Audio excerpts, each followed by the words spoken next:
Vamos a hablar un poquito de historia de nuestra localidad, de nuestra región. Vamos a estar hablando con el número uno de la escritura. Es historiador, es profesor, por supuesto, escritor también. Está con nosotros el aplauso enorme para Diego Suárez. Buenas tardes. Muchas gracias. No sé si el número uno, pero... Los saludo como tiene que ser, por supuesto. Bueno, bienvenido al Living. Gracias por... Muchas gracias. Muchas gracias por la invitación, UX. No, por favor, un placer recibirte con una persona con tanta trayectoria y con tanto que has enseñado y que hemos aprendido y que seguimos haciéndolo, ¿verdad? Bueno, muchas gracias. Sí, muchos años de docente, en escuelas secundarias fundamentalmente. Qué paciencia, ¿no? Sí, bueno, pero es una paciencia equilibrada con amor. Con pasión, sí, claro, sí, tal cual.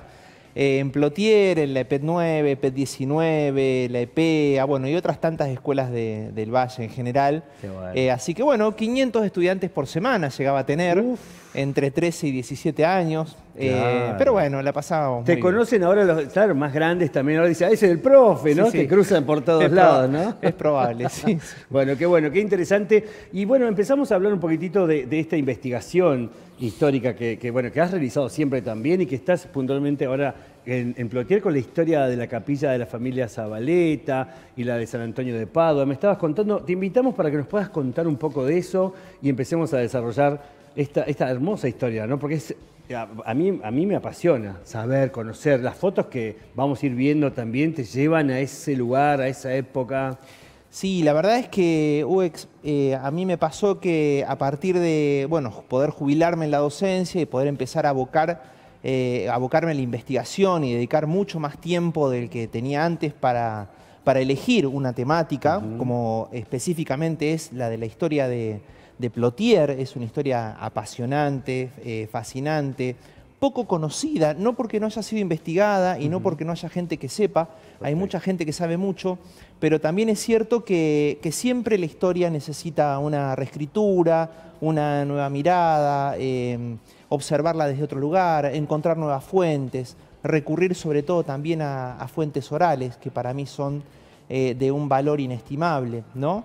Escuchar las voces de las memorias de esos protagonistas claro. de aquella historia.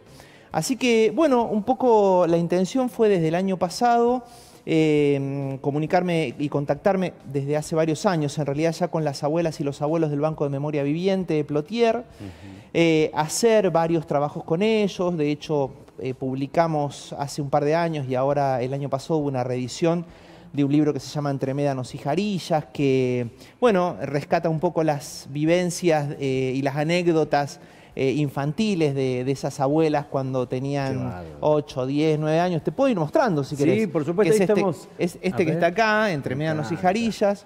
Y bueno, es un libro pensado específicamente para las infancias de la escuela primaria, ¿verdad? Perfecto. Y bueno, a partir de eso me puse a investigar.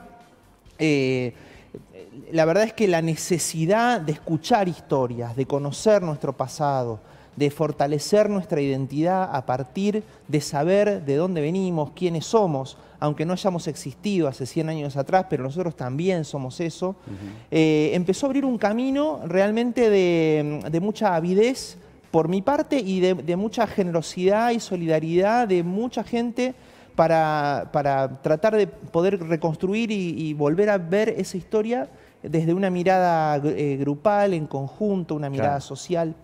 El año pasado, para después ir a la pregunta que me hiciste específicamente, te quiero contar este recorrido.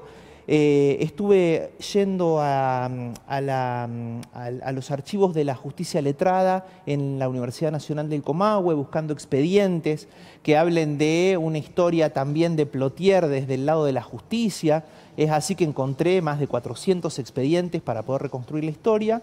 Y en ese momento me contacta Judith Calmel, con la cual hacemos los reels de Plotier Conecta, a partir de la historia. Bueno, y ahí entro en contacto, te hago esta historia para ver cómo llegó a Cristina Masset, que ella justamente me convoca para bueno, darle una mirada histórica a este espacio que es el de lo que era la capilla de Nuestra Señora del Carmen, ahí en lo que era la chacra de Zabaleta, la famosa, conocida la chacra de Zabaleta. Entonces, bueno, a partir de entrar en contacto con ella, de seguir en contacto con Judith, de incorporar a Nico Sáez, ahí armamos un grupo de cuatro personas poco normales, muy ansiosas y ávidas por hacer, por revisar, por construir, por compartir sobre todo, ¿no?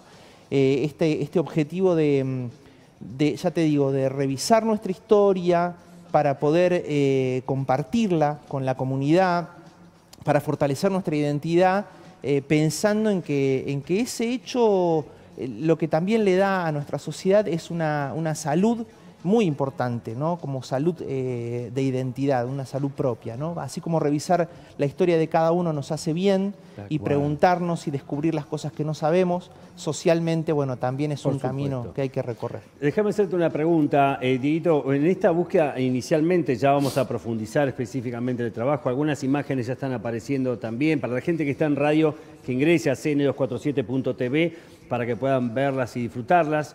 En ese movimiento también, ¿no? En esa búsqueda aparece el vecino que tiene una información, las fotos, empieza a aparecer, ¿no? La gente se empieza a sumar a eso, a esa identidad también, o a esa búsqueda de que se conozca también esa parte de la historia, ¿no? Absolutamente, absolutamente, y eso es justamente uno de los pilares más importantes de esta reconstrucción.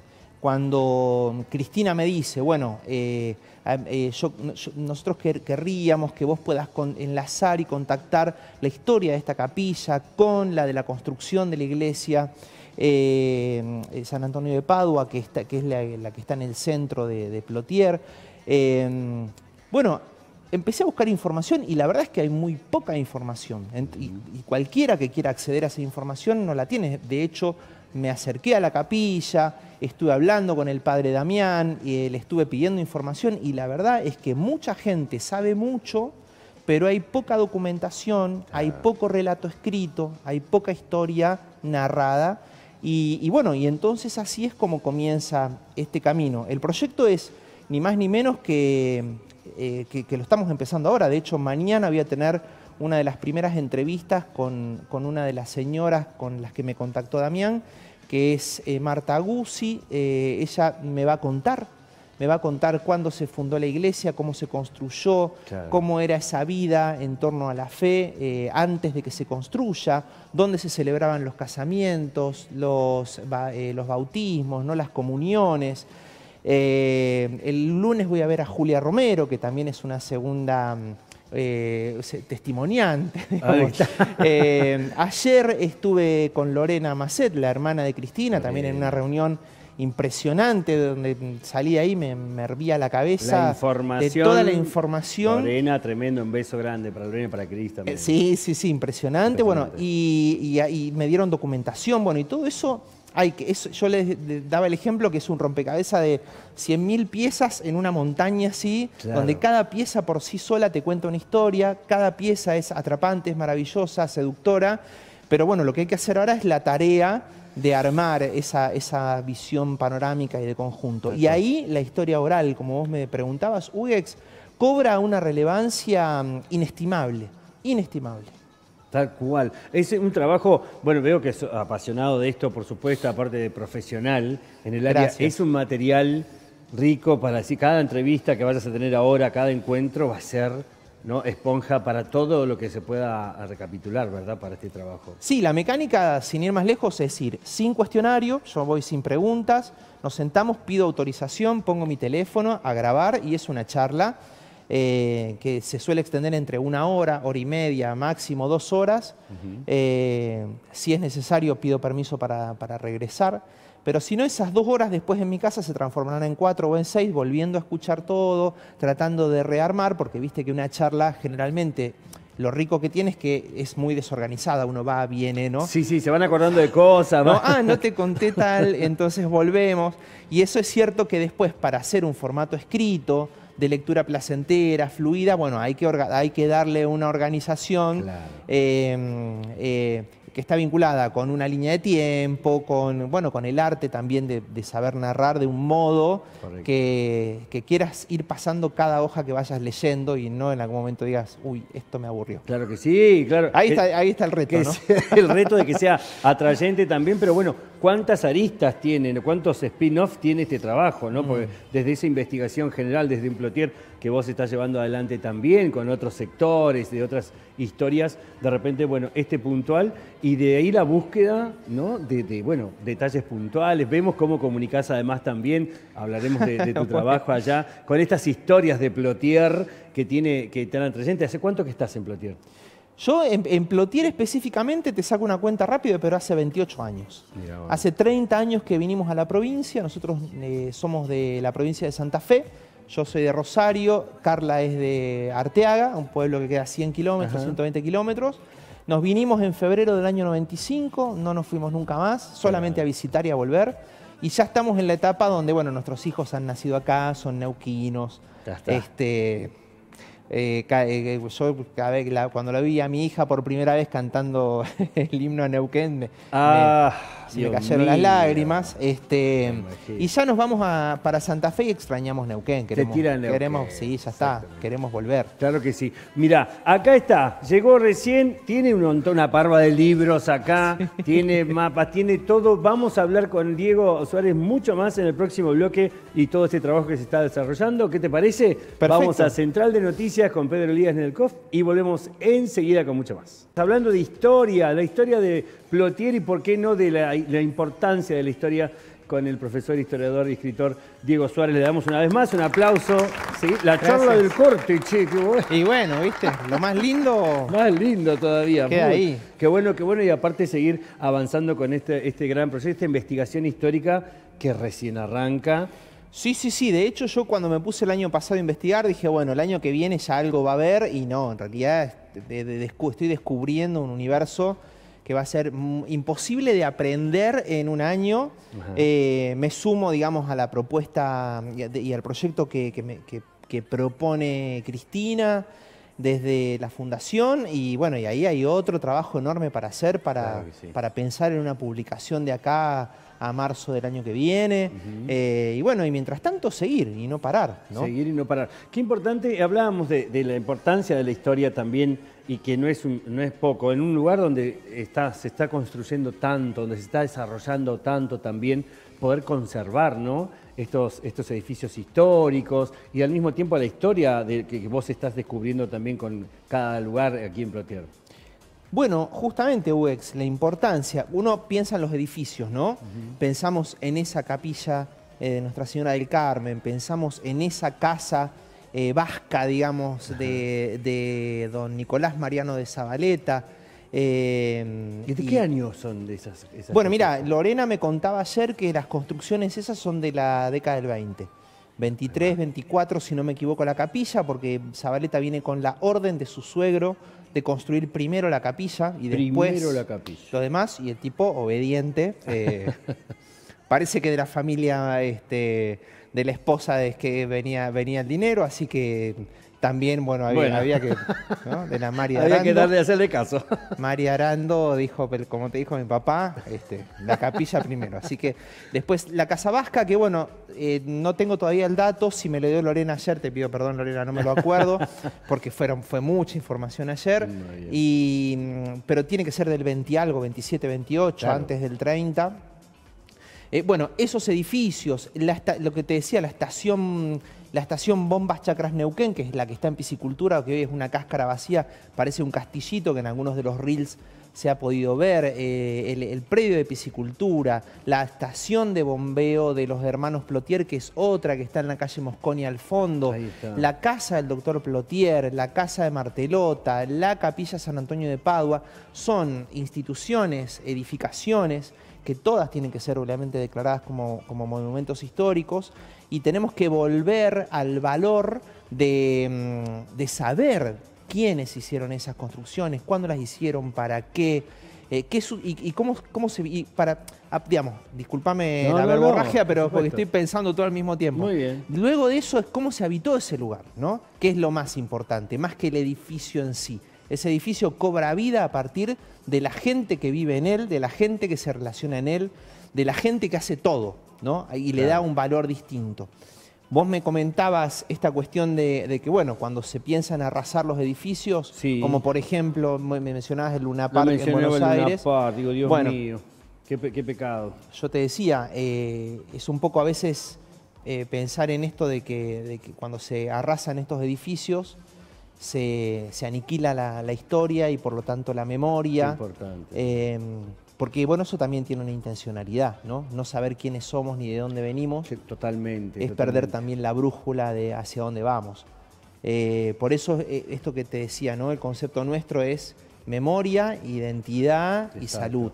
Mostramos imágenes mientras vamos charlando, por favor, y fotos históricas que van apareciendo también de este tenemos el ahí, refuerzo de esta identidad, ¿verdad? Sí, bueno, todas esas fotos que se ven ahí en blanco y negro, tengo el dato, esto me lo contó Blanquita Romero del Banco de Memoria Viviente de Plotier, eso me lo dijo ella, lo debe saber mucha gente también, la saca el mismo doctor Alberto Plotier, porque en esa época las fotos eran muy costosas, y él aparentemente es el que las fotografía y el que tenía su propio estudio para revelar las fotos en su casa. Por eso tenemos esta colección de fotos históricas maravillosas que están abajo, está explicado, digamos, qué es cada una, de dónde salió. Bueno, en primera persona esas fotos. Es maravilloso. Qué fuerza, ¿no? Exactamente. Bueno, lo que se ve ahí es la casa actual del doctor Plotier, sacada por él, con esas plantas maravillosas. Creo que hay algunas que se ven los rosedales. Ajá. ¿No? Vemos personas ahí también, la familia, me imagino. Sí, también. Ahora si aparece alguna, bueno, eso por ejemplo que está ahí es un tractor que se usaba obviamente para trabajar la tierra, pero también para extraer agua. Eso que se ve ahí en el fondo es el brazo de la Laguna Larga o Laguna Elena. Esa es la casa con un rosedal, esa foto creo que es de la década del 30 aproximadamente. Bueno, el tractor era porque el riego justamente había que levantar el agua como de lugar, ¿no? Claro. Porque justamente eso era las dunas y los médanos como estaba y las plantas en ese nativas tiempo, que estaban al lado de la Laguna Elena que vos podés ver ahí. Entonces había que levantar el agua, nivelar, emparejar con los rastrones, ¿no? Bueno, esas son obviamente otras dependencias de la casa. Te lleva a esa época, ver esas fotos, cómo estaba, cómo era la realidad en ese momento también. Sí, es apasionante. Y el desarrollo, ¿no? Poder contarlo. 1914, fíjate, 1909, el par de bueyes tirando del rastrón para emparejar ahí la tierra, ¿no? Espectacular. Está locura. Y sacadas por el mismo doctor Plotier. Ese es el dato que yo tengo, ¿sí? Perfecto. Esa es María Eustoquia Plotier, Muñoz, perdón, María Eustoquia Muñoz de Plotier, la esposa. Algunos creen, yo de hecho lo creía, que esa foto estaba sacada en la casa histórica, pero Blanca me dijo que no, igual que esta, que está sacada aparentemente las dos en Buenos Aires. Bien. Y él está ahí con unos elementos de vidrio, elementos médicos, ¿no? Médicos, claro, doctor Sí, Plotier. sí, exactamente. Esa es una foto de la casa, bueno, a principios de construcción. Ese tanque elevado sigue existiendo. Y esta foto se las mostraba el otro día a chicos de escuelas primarias, en la escuela 60, y les llamaba la atención que las plantas eran chiquititas. No entendían por qué. Bueno, vos fijate, ¿no? Ahí construyendo el canal de riego a pico y pala. 1911. Sí, Pochita Sendra me contaba que, bueno, probablemente si se levantaba viento al otro día, esa tarea había que hacerla toda de nuevo porque la arena le llenaba el canal. Se caía todo el canal, qué bárbaro. Bueno, por eso la importancia de los canales también, Sí, viste, señor. como tal, que uno los ve ahí, bueno, y por ahí les resta importancia y los tapan. Ya están y como, se pueden... exacto, y sin embargo mirá cómo fue lo que costó. Y los canales son también monumentos históricos, Correcto, no sí. de edilicios, pero sí de construcción humana, ¿no? Claro que sí, claro que sí. Y tenemos, bueno, mientras vemos imágenes también, bueno, veo tus libros, veo libros acá, vemos qué has Sí. traído para mostrarnos también y contarnos un poco. No, bueno, algunos libros, pero son muchos para andar mostrando. Sí te puedo mostrar que algunos de los primeros libros en los que participé, junto con el grupo de estudios de historia social, es Historias de Sangre, Locura y Amor, que lo hicimos con, bueno, Beatriz Gentile, Gabriel Rafar, Ernesto Boslaski, bueno, un montón de gente, la verdad que te nombré a los compiladores, nada más. Este libro lo hicimos en el año 2000, 2001 más o menos, a partir de los expedientes de la justicia territoriana que están en resguardo en el GEISO. El segundo libro fue el de Historias Secretas del Delito y la Ley, que sería como una especie de segunda parte. Y bueno, siempre yo me quedé, en el año 2004 se hizo este libro, bueno, hay otros más. ¿Cuántos libros tenés ya? Serán, no sé, bueno, igual estos no son míos, Está son compilaciones. De recursos partimos, también. hay un grupo de trabajo ahí, ¿verdad? Perfecto. Pero bueno, no sé, serán 10 libros más o menos. Un trabajo de 30 años En de 20 carrera, años de trabajo, sí, Claro que sí. Claro que sí. Así que bueno, muy contento con eso. Y bueno, y cuando yo termino, cuando estamos haciendo esos libros, yo veía expedientes de Plotier, ¿no? Del año 30, Ahí del va. 10, del 20, que decían Plotier en algún lugarcito, y dije, yo algún día tengo que venir acá a buscar los expedientes de Plotier. Entonces, me jubilé de la docencia ya el anteaño pasado, y dije, bueno, vamos a volver. Así que hablé con Gabriel Rafart, él me dio autorización, pude ir a la biblioteca, al archivo que tienen en el sótano, empezar a buscar expedientes. Estuve yendo desde junio hasta diciembre más o menos, y encontré más de 400 expedientes de Plotier, Wow. que nos permiten abordar la historia también desde otro lugar. Si bien son expedientes que están construidos a partir de denuncias, de accidentes de trabajo, de incendios, de hurtos, que son los que te traje para mostrar, Ajá. lo que, más allá del hecho en sí, lo que importa es todo lo que se cuenta después. Porque Claro. entonces, por ejemplo, qué sé yo, te puedo ir mostrando. Por supuesto. ¿No? ¿Qué nos ha traído ahí? Yo te Cuéntemosle a la traje gente. escaneos, obviamente los expedientes no, Ajá. no los tengo. Ahí tenemos, por ejemplo, este que está acá, es un expediente, si yo no me equivoco, de 1916, 1916. que después ahí está todo escrito, Ajá. ¿no? Y lo que tenemos acá es, por ejemplo, José Contreras, accidente 1916, José es un fogonero de la estación Bombas Chacras Neuquén. El tipo simplemente acá cuenta que él, tirando las leñas adentro de la caldera, sale el fuego, se asusta, se tropieza con una pila de leña, se lastima. Entonces el encargado lo trae a Neuquén, a la asistencia pública. 1916, podemos suponer que lo traen en tren, pero si no en carreta, ¿no? Claro. Camino Wow. de tierra, Camino por de supuesto, tierra. obviamente. Bueno, Y te proyectás con ese relato a imaginártelo, ¿no? La secuencia esa de poder... un accidente y salís como podés. pero no solamente UX, eso que es de por sí muy valioso, sino que empezamos a descubrir, por ejemplo, quiénes eran las personas que estaban ahí. Correcto. Porque entonces José Contreras tiene que decir que él es español, que tiene tal edad, que es soltero, que dónde vive, ¿no? Tal cual. Entonces empiezan a llamar a los testigos, a sus compañeros de trabajo. Entonces hay uno que vive ahí con la familia.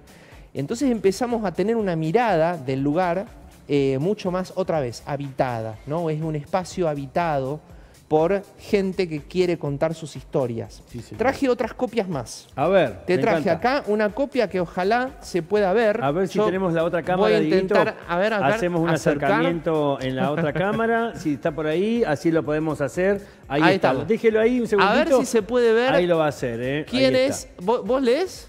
A ver, Nicolás. Decímelo vos. Salvatori. Salvatori, Nicolás. Año Salvatori, 1935, denuncia incendio. ¿Sí? La familia Salvatori, muy conocida Claro en que Neuquén, sí. por supuesto. Bueno, Salvatori es uno de los jefes de la estación Bombas Chacras Neuquén, que en 1916 José Contreras, el fogonero, se lastima y Salvatori denuncia que se incendió un auto en el taller, dentro. Y también, bueno, acá hay más información, hay actas. Los Me expedientes encanta porque se puede mostrar también. son enormes. Ajá. Sí, pero te quiero mostrar este, mirá. A ver. Este que tengo acá es del año 1915 y es una denuncia ni más ni menos que de quién. A ver, A capaz. ver si lo podemos. A ver si lo. Yo tengo. Ahí está. Plotier Alberto. El doctor Alberto Plotier. Ya El apareció. doctor Alberto Plotier denuncia también un incendio Ajá. que a ver si puede, ahí voy a acercar lo que también traje, Perfecto. que es parte de lo que dice, del acta. No se puede leer muy bien, A ver, así ahí que... está. Ajá, en el Pero bueno, incendio. ahí está, a ver, doctor Adolfo Plotier, que el día de la fecha, ¿no? ¿Qué letra en ese tiempo? Ah, bueno, Mirá todo vos, manuscrito, por supuesto. Entonces él denuncia que se le incendiaron unos fardos de alfalfa. ¿Se participa averiguaciones? ¿No? Ahí está, objeto al... Bueno, vos fijate. Histórico. Esto hace que también va el doctor Plotier, viene acá en realidad, porque en 1915 no tenemos comisaría en Plotier. Entonces las denuncias son acá y de hecho la carátula del expediente no dice Plotier. Como si dice Plotier, por ejemplo, seguramente la de Salvatori. Yo te la muestro a vos, ahí dice Plotier. Ahí dice Plotier, ¿Ves? claro. Ya tenemos. Bueno, y por último, esto que tiene que ver con el proyecto que estamos nosotros encarando en la reserva Barrio Botánico. Así es. A ver si puedo acercar. Ahí está. Acercar. A ver, mire, querido, que nos está mostrando todo el acercamiento. ¿No? Mirá la firma de arriba. A ver. La firma de arriba. No, se ve un poquito blureado. Vamos a ver si se puede hacer foco en ella. Está... Mari Arando de Zabaleta. El Zabaleta no se termina de leer. Sí, sí. La esposa de Nicolás Mariano de Zabaleta. Ahí está María Arando de Zabaleta. Ajá. Ser argentina, de 25 años de edad, casada, con instrucción, ¿no? Qué bárbaro. De ocupación, quehaceres de la casa y domiciliada en esta dirección, denuncia que desde su regreso de Buenos Aires de hace 4 meses, o sea, ella se fue 4 meses a Buenos Aires, esta parte, notó la falta de algún objeto de la casa. Sospechando, bueno, no vamos a decir de quién sospechaba. ¿No? Hasta el nombre del sospechoso. Pero sí te puedo decir que eso es un expediente así de un montonazo de fojas. Yo no lo leí todavía, pero bueno, ahí ella va a contar qué pasó, cómo lo descubrió, qué es lo que tiene, qué es lo que no tiene, de dónde desaparecieron las cosas. Es lo que yo me imagino, ¿no? Claro. Supongo que de un expediente tan grande va a empezar a aparecer la gente denunciada y acusada a decir... bárbaro, capaz que decían que se lo regaló o no, o que se rompió y lo tiraron, qué sé yo. Claro, no sé. vamos a ver. Y ahí, Huguex, es donde estamos en lo apasionante de la historia, que es la aventura de descubrir, ¿no? De descubrir qué hay detrás de ese hurto, ¿viste? Que de última, ¿no? Y las personas, y en esa época también, la verdad que es apasionante, podemos estar horas, y además el desarrollo de esto, que también además recién inicia. Esto va a tener además, esto es un anticipo de una charla que se va a estar realizando el 29, lo tenemos en el Instagram, si no me equivoco, Dieguito también, ahí y la información en el graph, en el barrio, en la reserva, Barrio Botánico, ¿verdad? Exactamente, el 29 de marzo, a las 16 horas, de 16 a 20, si no me equivoco, ahí dice, kilómetro 1230, gracias, está toda la información ahí.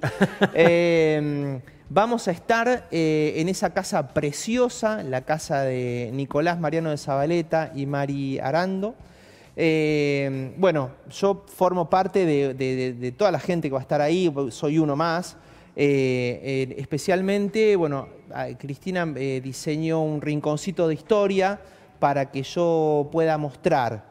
Voy a estar junto con Judith, que es la que hace los reels de Plotier Conecta. Sí, señor. Y nosotros en ese espacio, en esa mesa, voy a contar qué va a haber para que lo vayan a ver. Hemos conseguido, gracias a la Casa Museo del Dr. Plotier, pero específicamente de Marcia Wilches, que fue la que nos facilitó la posibilidad de tener un mapa de Plotier del año 1931 en tamaño gigante. Wow. Vamos a mostrarles por dónde pasaba la ruta, dónde estaba la estación de trenes, dónde estaban las diferentes chacras. En la ciudad que aún no existía en 1931 porque eran todas colonias agrícolas. Vamos a poner ahí esas fotos antiguas con referencias para que cada uno vea dónde estaba ubicado todo esto. Van a estar mis libros por si alguien quiere ver qué es lo que hice hasta ahora, pero también la hermosa sorpresa que les vamos a dar a los quienes vayan ahí es que les vamos a armar estos expedientes escaneados, vamos a elegir tal vez estos mismos completos en la medida de lo posible, o al menos hasta que tengan suficientes ganas para seguir leyendo y ahí les vamos a decir, bueno, listo, ahora tenés que esperar. Claro, hay que esperar. Y va a haber un rinconcito de lectura, entonces ahí van a poder leer los expedientes, vamos a poder hacer un momento de intervención, de charlas, en torno a la historia desde este lugar. Una historia viva, una historia apasionante, una historia que nos rodea permanentemente y que tenemos que conocer. Por supuesto, y que es de acá también, de Plotier al mundo, ¿por qué no? Entonces, este anticipo en vivo, el 29, ahí está la información también, en la Reserva Barrio Botánico a las 16 horas, el 29, y después esperando... ¿no? Atentos, vamos a quedar todos enganchados. Sí. Vas a tener que volver a contarnos cómo avanzan estas reuniones. No tengo ningún problema en que antes de que esté el libro, bueno, venir incluso con algunos de los protagonistas y contarte los avances y mostrarte lo que aprendimos, lo que estamos sabiendo. Porque es eso, es un camino que hay que transitar, es un camino que hay que aprender. Muchas veces se le brinda el espacio a un historiador para que venga a decir todo lo que sabe. Yo vengo acá a contar todo lo que no sé. Claro. La verdad que es un placer. Gracias por venir. Insisto, es una primera parte de muchas charlas que vamos a tener. Un placer me encanta para tu mí trabajo, también. me encanta que lo puedan hacer desde la Reserva, Barrio Botánico también, y que por supuesto empecemos a conocer un poquito más de nuestra identidad y cuidarla de esa manera, ¿no? Exactamente. Gracias por venir. No, gracias, por favor. que sea un éxito. Nos vemos el 29, obviamente, en la Reserva, 16 horas. Este aplauso enorme para Diego Suárez. Bueno, muchas gracias. Gracias. Muchas gracias a ustedes por la invitación. Por supuesto que sí. Y los Gracias, esperamos. Gracias por venir. Nos vemos el 29 también en la Reserva Barrio Botánico, 16 horas.